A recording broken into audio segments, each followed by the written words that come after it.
rơ cây nơ mi ai kali sampa ali ina cha khao iwi vang sang ngai hao ka aming lam ba thai ren Yarsho na li lấy cái gì chan aka Mangla hang quy ga Yarsho na lia cái gì để career chan sang aya now we got take number mami para to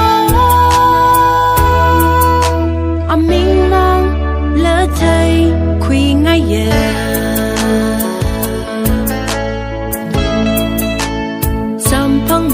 shit lại na bông ni ao ra đời na linh ở thiên cơ giật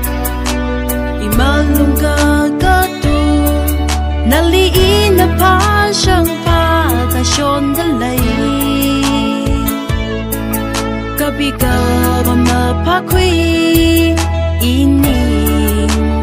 mơ chừng đời Yarsho na lia cái gì để career chan sang aya now we got take number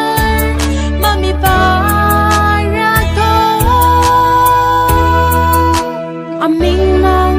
lỡ thấy quy ngay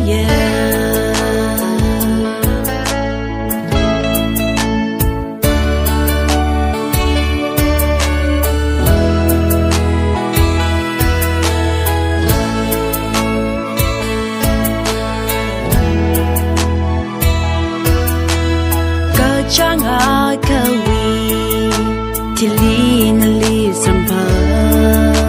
na nama na rim te karachina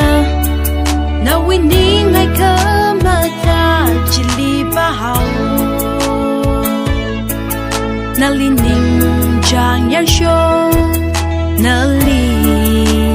lấy shingai Yarsho na lia cái gì để career chan sang aya now we got take number mami para to Aming lang lỡ thấy quy ngay